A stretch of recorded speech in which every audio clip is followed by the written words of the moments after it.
বিচ্ছেদের মামলা প্রত্যাহারের 4 দিনের মাথায় অভিনেত্রী তৃষা কৃষ্ণনের রহস্যময় পোস্ট ঘিরে নতুন করে আলোচনা শুরু হয়েছে। তামিলনাড়ুর মুখ্যমন্ত্রী ও অভিনেতা বিজয়ের স্ত্রী সঙ্গীতা সোনালিঙ্গম আদালত থেকে বিচ্ছেদের আবেদন তুলে নেওয়ার পরই তৃষার ইনস্টাগ্রাম স্টোরির সঙ্গে বিষয়টি মিলিয়ে দেখছেন অনেকে।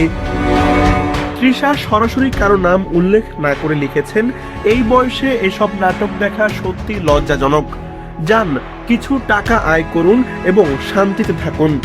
আরেক পোস্টে তিনি লেখেন, যে জীবনের জন্য একসময় প্রার্থনা করেছিলেন সেটি পাওয়ার পর তার আনন্দে ডুবে থাকতে পারা সৌভাগ্যের। পোস্ট দুটিতে ইমোজিও ছিল। নেটিজেনদের একাংশ মনে করছেন এসব বক্তব্য বিজয় সঙ্গীতাকে উদ্দেশ্য করেই দেওয়া, তবে তৃষা কোথাও তাদের নাম উল্লেখ করেননি, তাই এই ধারণার পক্ষে নিশ্চিত কোনো প্রমাণ নেই। এর আগে 27 বছরের দাম্পত্য জীবনের ইতি টানতে করা বিচ্ছেদের আবেদন প্রত্যাহার করেন সঙ্গীতা।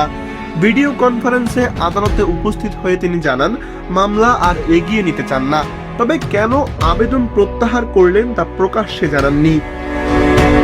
এর আগে বিজয়ের বিরুদ্ধে পরকীয়া, মানসিক নির্যাতন ও অবহেলার অভিযোগ এনে বিচ্ছেদের আবেদন করার খবর প্রকাশিত হয়েছিল। সেই প্রতিবেদনে অন্য এক অভিনেত্রীর সঙ্গে বিজয়ের সম্পর্কের কথাও উঠে আসে। গুঞ্জনে সেই অভিনেত্রী হিসেবে তৃষার নাম আসে। বিজয় ও তৃষা গিরি, থিরুপাচি, পুরুভি ও লিও সিনেমায় একসঙ্গে অভিনয় করেছেন।